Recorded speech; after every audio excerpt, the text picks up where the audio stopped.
corn extended cut. A little pasta over I like. there. Yeah, this is some pasta. Smells real nice. I'll be over there. We got distracted with Yeah. a little food drop in Got here. my sniffer going a little bit. Real nice. I think it's okay to, they like to let it breathe a little bit. You let the intro breathe a little bit. Hear Jonathan Davis's sweet vocals. I've with that. I've actually never listened that far into the song. Oh, it's great. That's the furthest I've ever got into that song. I never knew what happened after Are You Ready? I didn't even know. Disc 1, track 1, Korn, Blind. One of the great songs of all time.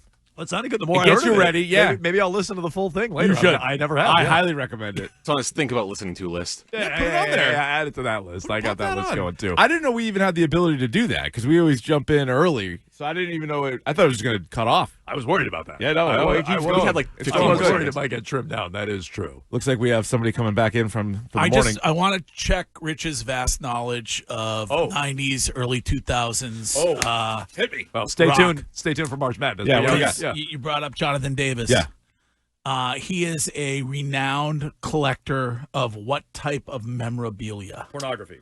Serial killer stuff. Yes. Yeah. Nailed it. Yeah. Nailed it. I know my corn. I know my corn with a K. Like, he's got some Geen stuff. He's got some the wild collection. like some Intense. Ted Bundy stuff. Like think he's he does. into Oh, that. nice. Yeah. Weirdly into that. Yeah. Huh. Yeah. Yeah. All right. That's it. Thank Appreciate you. that. Thank you. You Enjoy probably the- interviewed him a bunch. Enjoy the. Did you interview me a bunch? Yeah. Yeah, I figured. Oh yeah. Corn. Huge. Great. Love him. Love Great Korn. band. They broke. They got rid of the drummer after several albums. Yeah. Right. Something happened there, but they still play. I think. Back when you were a listener, Yes. like a WAAF Yes. listener. Yes. Did you never go to an indoor beach party like Korn did? I don't think I did the an indoor Wallace beach Civic party. Center in Fitchburg. You never went. I never to- did. I know. You couldn't get your parents to drop you off. Or something? I think that was the problem. I was like, I need to get down to Worcester. An indoor beach party. Yeah. How about that? That'd be pretty good. With the 7-string guitars. Those guys are just ripping it.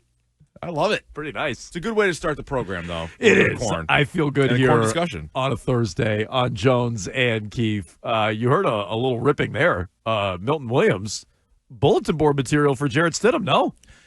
Well, yeah, I mean, yes and no. I don't- It's the reality of the situation. Show me the lie. Yeah, that's what I'm saying. Like I sometimes don't- you just say what it is. You're like, oh, wait, that kind of stings. And it's like, well, how is that possibly wrong? What he said. I don't. You think don't necessarily. I don't hear people think it's say it. wrong. It doesn't mean you need to say it out loud. I say this to my wife all the time. Just because it's true doesn't mean you need to tell everybody. Take it easy. Like you can keep some things to yourself. You know, you don't. Everything you think, no matter how true it is. Yeah. Oh, I'm just being real. No. No matter how true it is, you don't When necessarily. keeping it real goes wrong. Yeah, you don't necessarily have to say it out loud. You don't You always- can know it's yeah. true internally. You can know that. This is the old Andy Hart adage of the truth is never mean. But I don't know if that's necessarily true. Depends on how you say it, when you say it. But yeah, this is one where I think he's right. Every single backup in the NFL, their team does not like as much as their starter. They can't.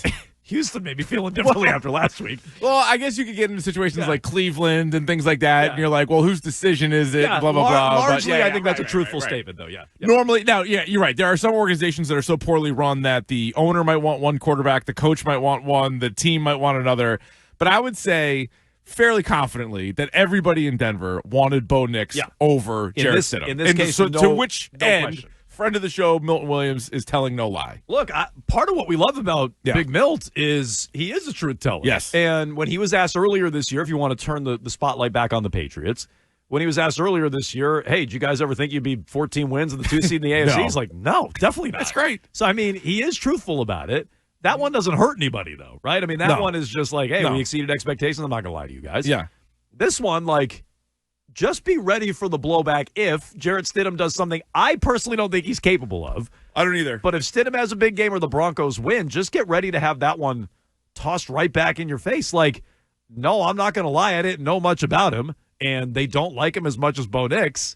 Clearly, like just brace for the blowback if the unthinkable happens, and I'm not predicting it. But just that's the danger in saying that out loud and providing what I do think is bulletin board material. Yeah, I don't think it is like big time bulletin board material, but we've seen players use less, right? In bigger games. The Patriots themselves were pretty famous for it, right? Rodney Harrison was one of the best at finding, some blog on the internet that says the Pats are going to lose, and he's like, everyone's picked against us. You're like, I think everybody picked you guys to win, but I guess you have an A example. Tom Brady would do the same thing. Tom Brady late in his career, right? Everybody thinks we suck. It's like, I don't think anybody thinks you suck. I mean, the Pats are kind of doing it now with the disrespect of their defense. Yeah. I don't think anybody disrespected their defense. I Right. just think we were hung up on what looked to be Yeah, better no, defensive and units on the other so side of the whatever football. helps But even motivate they're you. even using it now. Yeah, whatever helps motivate you. And, like, we've seen Steph Diggs, what's the line? We're good enough, or I think we're good enough, or whatever the hell. We're all we got, we all we need? Yeah, that. Or nobody likes us, I like us, something No, like that. maybe it's that one. Maybe it's that one. And it's like, okay, that's great. I do think most people picked the Patriots to beat the Chargers. They were favored in that game. I know we've been clowning ESPN because they all picked the Texans, but the Patriots were favored to beat Houston, and they did. And so I'm all for, like, the nobody believed in us stuff, but it's not always the reality. But this is a funny one. Like, I wonder how Denver is going to sort of spin what Milton Williams said, because I'm sure they're going to want to use that as motivation, and maybe Stidham himself will want to use that. But then when they really ask themselves what we're mad about here, they're like, oh, that we like our starter more? We do like Obviously, Bo Nix more. we actually do like Bo Nix more. Like, Bo Nix isn't going to look at him like, yeah, Milton Williams, can't believe he said that about us. He's like, oh, thanks. He's like, Bo Nix, he just viewed that as a compliment. It's true. You could jump in here on Jones and Keefe. Are you concerned at all? The Patriots themselves, not just me and Keefe and fans and other media members and whatnot. The Patriots themselves are underestimating Jarrett Stidham. 617-779-7937. That's your phone number to interact here on Jones and Keefe. You can interact as well on Twitter and Instagram at Jones and Keefe. Watch along and chat. Twitch.tv/Boston WEEI. Always, and I mean always, a healthy chat going on Twitch. Do the same on YouTube. You can watch there. You can chat there. Just subscribe to WEEI. Busy day today. We're going to yell at Rob Bradford on behalf of all the baseball writers. It's his fault. Ruining the Baseball Hall of Fame. That'll come your way at 11:30. Yeah. We'll go on the clock at high noon, give you a preview of championship weekend. Keith and I have been in lockstep. Perfect way to say it. In lockstep with our picks through 2 rounds. I might swerve you this week, though. I might swerve you. I've been doing a lot of thinking about this. Okay. I got to swerve. We'll find out at high noon. We'll tell you how championship weekend will go in just 60 seconds each, and a key for madness for you at 12:45. Plus, actually, something we haven't talked about yet on or off the air. I think Mike Vrabel has a surprise press conference today. I think there's an extra press conference. Surprise press conference? In the AFC Championship game. Call it an 85. Yeah, so we may have that live for you as well. Sorry, Bradford. TBD on that one. When it comes to Stidham, are you worried the Patriots are underestimating him, using Milton Williams as a jumping off point? Yeah, a little bit. I feel like, it's one of these stories again where, like, you wouldn't even believe it if it was written. You know how that happens all the time in sports, where you're like, all right, here's a guy who was a backup quarterback with one team, bounces around to a couple other teams, is the clear backup, hasn't played in a long time, and all of a sudden he's thrown in there, and everyone's like, well, what chances is he going to have? I don't know. Like, he has played in the NFL. Like, he is capable. You're not pulling a guy off the street. That's what some people make it sound like. You're like, oh, they just got like a fan is playing quarterback. It's like, no, he's been in the NFL. His first career start, he threw for 363 yards and 3 touchdowns. He is closer to a fan than most quarterbacks in the AFC Championship game. He started he started only 4 more games than me. Yes. Only 4 more games than you. So he is, I would say, closer to a fan than most, but he is not just a fan off the street. I get it, but the only sport that does that is hockey with the emergency goalie. They'll pull the popcorn vendor right out of the stand. That's the only sport that does that. Football doesn't do that. I'm not ready to say he's like going to go out there and panic and just like throw it to the other team every time and like not be able to take a snap. Like, I think that's too far. And I understand the differences of Nick Foles and Jeff Hostetler. Those guys had played more for their team, but those weren't the guys that the team wanted. You can even go back to, like, the Kurt Warner story, and obviously he had a full season, but Dick Vermeil's crying because Trent Green got hurt. That was a fan. That basically was. The dude bagging groceries. Kurt Warner was a fan. They won the MVP. Yeah. So, like, he had all season to do it, but, like, what a crazy run that was. So I feel like it is risky to completely, like, rule out a good performance from him, because he does have a couple of things working for him. He has a good offensive line. So maybe, depending on what the Patriots dial up, and the Patriots defense has been great, but Stidham might have a little bit of time back there. He has a better line than the Texans do. He has a better line than the Chargers do. He also has Sean Payton, who I don't love overall as a head coach, but he's a pretty good offensive play caller. I don't think he's going to ask him to do wild stuff. And they also, in their offense, throw the ball short a lot. And he starts completing a few passes. All of a sudden, he's got a little bit of confidence in him. listen, I think the Patriots have an overwhelming advantage at quarterback. I'm not trying to talk Stidham up to I am a little surprised by everybody just taking a big dump on him and being like, the guy's a bum, he hasn't played, and he's going to be actually worse than Stroud. So, you're not saying he can't be worse, right? You're just saying you wouldn't wager on it. I mean, that's why they play the game. Like, I don't know how he's going to do. I think it's possible. He could score less points. I get that point. I don't rule out the guy that hasn't played in 2 years might be worse than C.J. Stroud. I don't rule that out. Now, I wouldn't bet on him throwing 4 picks. But he might score less than 16 points, and that's kind of the name of the game. But I would also go with this. Now, this goes against my personal thoughts of Bo Nix. I think individually he is good. But I've heard for 3 years how bad Bo Nix is. I think it's a fair point by you. And so we had a texter. You have every right to be like, this is a big drop. They're without Bo Nix. Yeah. Most fans already think Bo Nix stinks. So be consistent then on that end, I would say. I remember during the draft show, we had somebody text in and saying, Keefe, you liking Bo Nix is your worst take you've ever had. And which honestly, that's a laughable take. You must have had worse takes than that. I've definitely had worse takes. I thought Jaylen Brown was going to be like a horrible pick. That's the leader in the clubhouse probably. I didn't like Jokic. I think that two good ones. That stands atop my mountain of bad takes. But I would just say so for everybody out there that tells me Bo Nix sucks, he won 14 games, was the number 1 seed, and beat the Bills. So if he sucks, and they replace him with another guy who sucks. Yeah, their team must be pretty good. Can't they win? So I think that's back, do it to the other team. He's had bad games. Look, I don't love Bo Nix, but even I have given Bo Nix a lot of credit for coming through in key spots, clutch. And he's done that quite a bit. So I think you hit on the main issue with Jarrett Stidham from the Patriots standpoint. They got to pressure him. Because if they don't and he has a clean pocket and the Broncos have a way better offensive line than they faced, the numbers are pretty good. Yeah. Phil Perry wrote about this morning at NBC Sports Boston. I think it was a pretty good breakdown. He says there isn't much tape on Stidham. Milton Williams barely even heard of the guy. But pressure has been a real problem for him when he's had opportunities. In 197 attempts, his 4.1 interception rate ranks 90th out of 102 quarterbacks throwing at least 150 passes since Stidham entered the league. So again, everybody if they pressure him, everyone who says he won't be as bad as Stroud and won't throw that many, he's among the worst in interception rate. Can they get the pressure on him? If you pressure him. He's completed just 40% of his passes. It's not a high number. For 5.8 yards per attempt when pressured. And about 1 in every 5 pressures results in a sack, according to Sharp Football. Okay, I said this early in the week. He's been sacked 13 times in 4 starts. Yeah, you got to unleash the hounds. Wait, but I was told him and Drake May were no different. Well, that's what some think. That's what his personal throw. I did look this up. That's what his best friend said. Jordan Palmer was his personal throwing coach, who also said the Patriots had a future franchise quarterback here in New England when he was drafted. Right. So, I mean, that's obviously just a buy. I'd throw that take out. Well, Rossini said the same thing.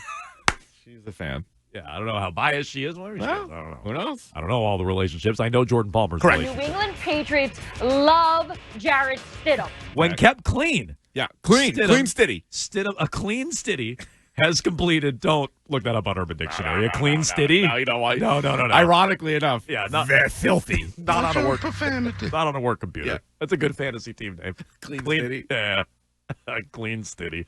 When kept clean, he's completed 71% of his passes for 8.1 yards per attempt. Denver's offensive line, Phil points out, has been excellent this season. Left tackle Garrett Bowles has allowed just 2 sacks this year. Right guard Quinn Miners, who actually Taylor Kyles highlighted last year. He said he had problems with Christian Barmore. Yesterday he had problems with Barmore a couple of years ago. Right guard Quinn Miners had the second best pressure rate allowed among players at his position. So those are good offensive linemen and a strong O-line. However, the Patriots bothered the Chargers and Texans when they pressured. They blitzed 19 times against L.A., allowing just 2.7 yards per play, generating pressure on 47% of the time with 3 sacks. They blitzed the Texans 18 times and allowed 3.7 yards per play with a 50% pressure rate. So, Keefe, something Got to give. Has got to give in this scenario. I would say so. The Broncos keep him clean. Unlike the Chargers and the Texans, he'll be able to make plays. If they don't, he's among the worst quarterbacks in football. He might look worse than C.J. Stroud. So who wins that battle? So, I mean, sometimes not having the book on a guy, too, helps. I mean, do you think the Red Sox were fully ready to go for Cam Schlittler this year? It didn't seem like it. I was not. And he just shut him down. His first pitch, I was like, 102? Who's this guy? That's literally what I said at my TV out loud. I guess. I was like, wait a minute. This guy? It's going to be a long night. It's going to be a long night for the fellas. Yeah. I don't know. I mean, part of me is, like, I still, trust me, I still think the Patriots are going to win the game. I just, You never rule out some of these. So you think they're going to win that matchup then? You think I they think will have be to able get to after pressure him, Yes, and the Broncos won't be able to protect him? Because I think, we know this, they know this, right? Zach Kerr knows, or Core knows, to go after these guys. They've done it against other quarterbacks, and you and I both agree Stidham's not a statue. But he's not Herbert.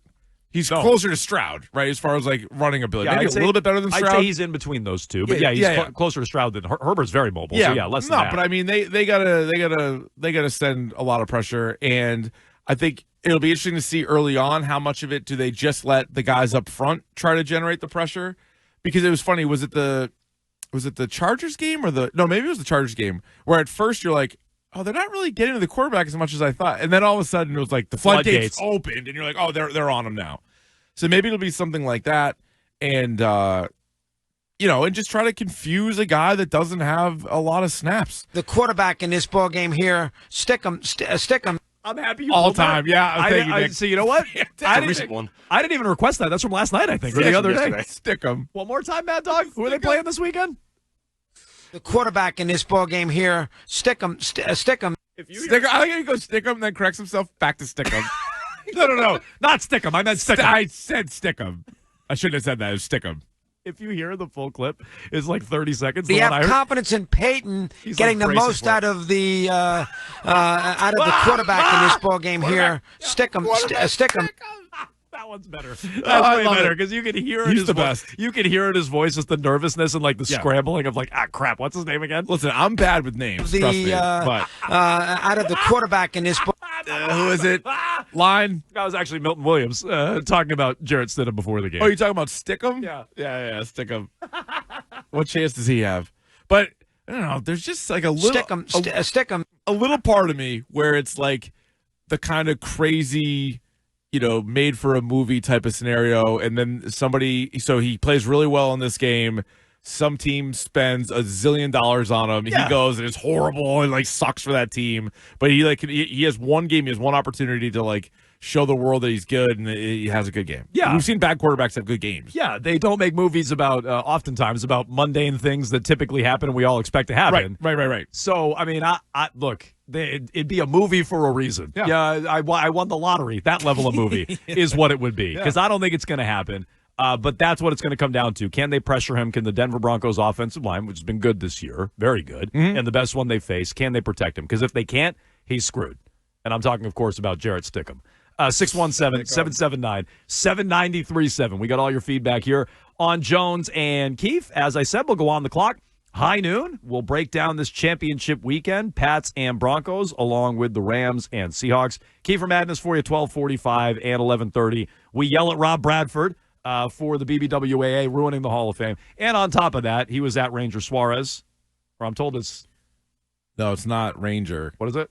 I don't know. Ron Her? What is it? I think it's Ron Her. Ron Her? Ron Her. Ron Hare. Ron Her. Her. Hair? I thought it was hair. Bradford should know. We'll know at 11:30. Yeah, we'll check in with Bradford should know. Yeah. He was there yesterday, boots on the ground. So is this a Marshawn situation though? Like, is he going to change it? Like, let's get one name and go with it. Pick one day one, and then we're going to go with it. Fair point. So we'll get to all your feedback coming up. And right after trending with Billy Lanny, let's get into the other side of the football. Drake May needing to clean up the turnovers. How does he do it? And are you confident he can? That's next.